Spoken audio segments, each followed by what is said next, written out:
7. Combat Mole. In the early 20th century, an engineer named Petr Raskazov came up with the idea of creating a futuristic vehicle that could navigate as efficiently through solid ground as a submarine does in the water, enabling its operator to breach enemy lines and destroy their bunkers. Raskazov died without turning his vision into a reality, and the concept was more or less forgotten about until the 1930s, when engineer Rudolf Trebolevsky built the first prototype. The project failed to go very far until the 1960s, when former Soviet Premier Nikita Khrushchev supported its development. Known as Sub-Terrain, this type of vehicle plays a bigger role in fictional sci-fi storylines than it does in the real world. The only way a Sub-Terrain could efficiently travel through the ground would be with a drill tip heated to somewhere between 1,300 and 1,700 Fahrenheit, hot enough to melt rock, and the ability to apply immense pressure as it pushed its way further into the Earth. Development of what the Soviets called the Combat Mole took place under the same level of secrecy as the USSR's atomic weapon experiments. A team of scientists built a 115-foot nuclear-powered prototype that had enough room for 5 crew members and 15 soldiers. It performed well during its first test in 1964, reaching a top speed of 7 miles per hour and effortlessly cutting into a mountain. But the vehicle exploded during its second test, killing all of its crew members, and the project was abandoned. To this day, the Russians have kept quiet on what caused the accident. 6. Climate-controlling weapons. The Cold War arms race between the United States and the Soviet Union wasn't limited to guns, aircraft, and other conventional military weapons.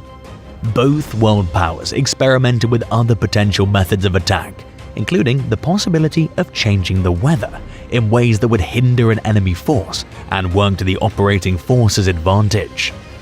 The United Nations banned climate-controlling weapons in 1977, but the testing continued as scientists attempted to develop methods for manipulating the Earth's ionosphere to achieve the intended results.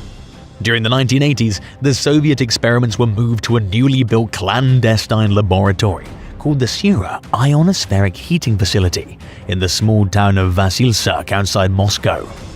The Sura facility is similar to the US government's High Frequency Active Auroral Research Program, or HAARP for short. According to the University of Alaska, which runs the HAARP research program, American scientists have developed the world's most capable high-power, high-frequency transmitter for ionospheric study. Russia continues to operate its Sura facility, but given the secretive nature of the research, very little is known about what currently goes on there. Do you have any theories on what's happening at the Sura facility? Tell us in the comments below, and hit subscribe while you're at it. 5. Trofim Lysenko. Described by The Atlantic as the Soviet-era's deadliest scientist, Trofim Lysenko caused an unknown number of Soviet civilians to starve to death as part of a bogus food research campaign that lasted from 1930 to 1940. At the time, scientific knowledge of genetics was in its infancy, and Lysenko seemed to believe the emerging field was a bunch of hogwash, despite being the director of the Institute of Genetics at the USSR's Academy of Sciences. He launched an all-out campaign against the field, telling the public not to believe any of what they hear, and claiming that he had developed groundbreaking farming methods that could yield abundant crops and proved that genetics was a bunch of baloney. Lysenko began heavily pushing his views, which dismissed natural selection and encouraged the belief that plants and animals can pass on traits acquired during their lifetime to their offspring, an ideology known as Lamarckism. He claimed that he could grow orange trees in Siberia and promised that his advice would lead to abundant crops. But the farming techniques that Lysenko encouraged were not only ineffective, they were outright destructive.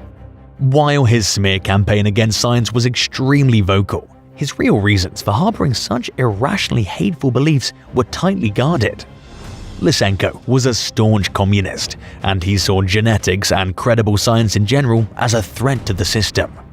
Not surprisingly, Stalin was one of his biggest supporters, and Lysenko used the power it afforded him to imprison, exile, and execute as many as 3,000 scientists who disagreed with his teachings. As part of Lysenko's so-called farming modernization scheme, people were forced to join state-run collective farms that implemented Lysenko's methods.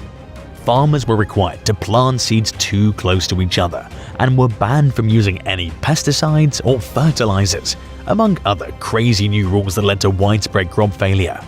Famine ensued, and millions of people starved. Meanwhile, Stalin told Lysenko to fix the problem, but to continue pushing his destructive agenda. Lysenko remained in his position until 1965, despite the efforts of other scientists to oust him. Luckily, his influence decreased significantly following Stalin's death, and after Nikita Khrushchev's dismissal in 1964, he was no longer safe from criticism. People wasted no time speaking their true feelings, and newspapers also put Lysenko on blast. Slowly but surely, the scientific studies that he had banned were reintroduced, and there was nothing he could do about it. 4. KGB's Poison Lab. In 1921, the Soviet government built a clandestine scientific lab in Russia's Leninsky region, where scientists reportedly experimented with dangerous and deadly poisons. It was referred to simply as the Special Office, and later as Laboratory 1, Lab X, and Chimera, which means the cell in English.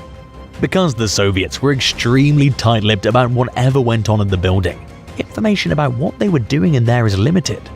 It's believed that they were trying to develop a tasteless, odorless poison that could kill someone and wouldn't show up in a post-mortem toxicology test.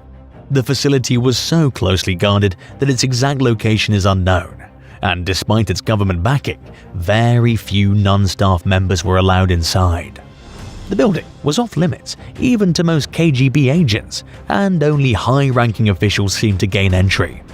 In 1954, a KGB defector claimed that the lab was located in the country's Lubyanka region, and that the scientists who worked there were testing their poisons on Gulag prisoners.